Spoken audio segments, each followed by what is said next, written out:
Bon, alors aujourd'hui, on va bosser donc sur une Golf 6 2.10 TDI. On va effectuer le remplacement du filtre à gasoil donc, qui se trouve ici. Donc ce qu'il va falloir faire dans un premier temps, c'est enlever, d'abord tout protéger autour forcément. Et on doit pouvoir y arriver, enlever le couvercle en retirant tout simplement ces petites vis là. Donc voilà, on a bien tout supprimé, enfin tout protégé autour, sachant que ça, on sait que ça va pisser un peu de gasoil partout. Sûr que le nouveau filtre est bien dispo. Bon, moi j'ai mis celui-là, mais pareil, hein, il y a d'autres marques qui existent. Donc on y va, on va dévisser les vis donc avec une clé Torx T27 et on prépare un petit tendeur pour tenir le couvercle tout à l'heure. Bon, voilà, donc avec des clés Torx de ce style, ça marche très très bien. Mais bon, moi j'ai le petit outil qui va permettre de bosser un peu plus vite. Donc le petit bout de chiffon qui est prêt. Et donc on peut y aller, on peut dévisser. Voilà.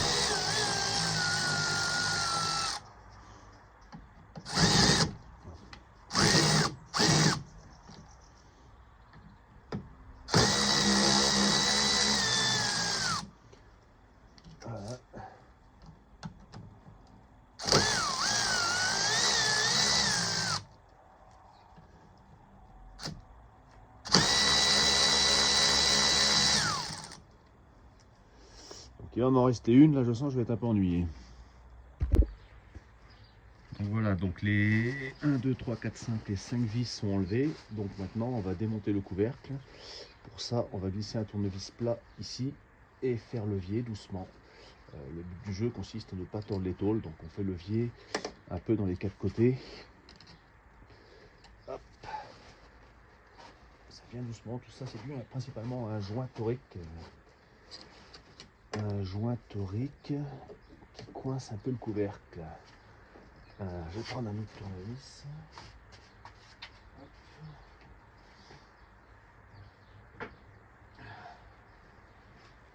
Petit tournevis coudé, et ça a son avantage, c'est que ça passe un peu partout. Hop, voilà. Hop, avec les deux tournevis en même temps.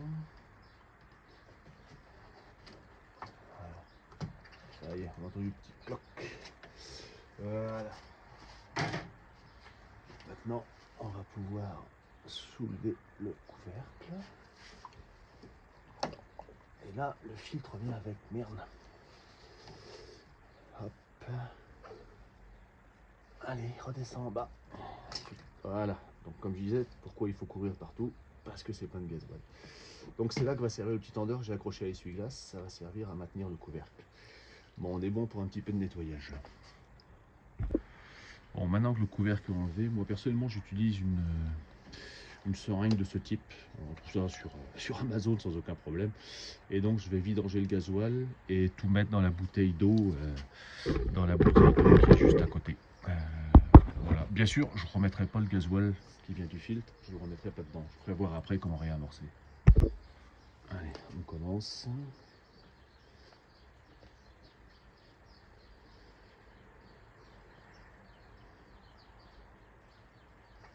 Hop.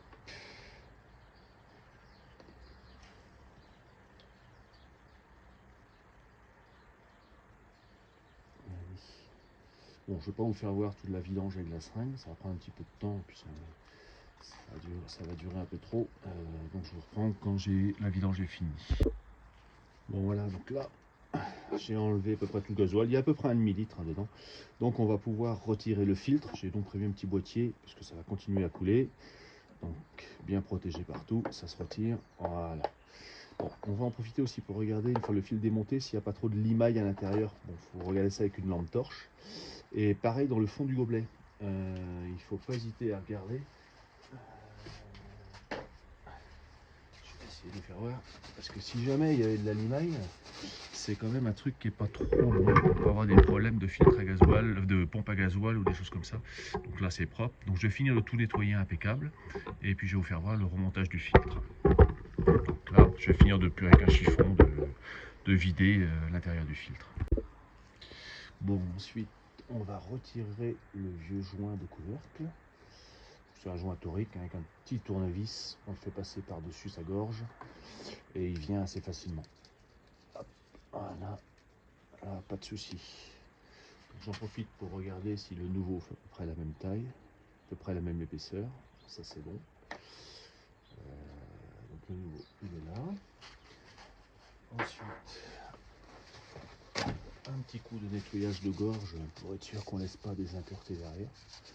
J'aime bien ce petit papier mécanique là, parce que le sopalin a tendance à pucher un peu dans tous les sens. Alors que ce petit papier là, plutôt réservé à la mécanique, l'avantage c'est qu'il ne puche pas, donc il risque pas de vous laisser des traces, des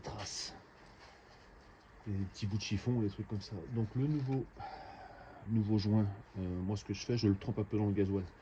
À récupérer du gasoil à la boîte, là. Bon, je le trempe un peu dans le gasoil, sachant que le gasoil est gras. Ça va l'aider à se glisser dans le support tout à l'heure. Donc sur le principe, on a un joint, on évite de le tourner quand on l'installe. Donc on commence par en bas, s'il veut bien y aller. Voilà. Voilà. Hop. Faut pas hésiter à lui tirer un petit peu dessus. Voilà. Hop. Et ce que je fais, moi, je lui remets un petit coup de tournevis. Si jamais il a tourné, ça lui permet de se remettre à peu près correctement, se remettre droit sans faire des tours inutiles, quoi. Voilà. Bon, de toute façon, après, il va venir se coincer. Ici, on a un peu de biais. Donc le joint va venir se mettre dessus. D'ailleurs, je vais nettoyer la portée de joint. Je l'ai déjà nettoyé. Je l'ai déjà nettoyé ainsi que tout le couvercle. Alors ensuite, le nouveau filtre. Le nouveau filtre, donc je l'ai déjà comparé par rapport à l'ancien, pour être sûr que ça aille bien. Donc là, on peut pas faire plus simple. Le trou va en haut et ce petit bout de tuyau là va venir s'enclipser dedans. Donc au choix, moi je préfère le mettre d'abord dans le filtre. On va essayer d'abord de le mettre là, sinon voilà. Donc je redéfais mon petit tendeur et je suis pas sûr que ça va passer. Non, donc c'est pour ça. Je préfère d'abord le mettre ici et ensuite.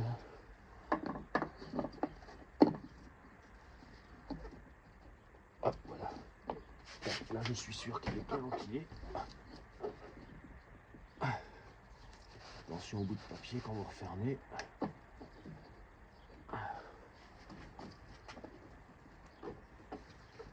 Hop là.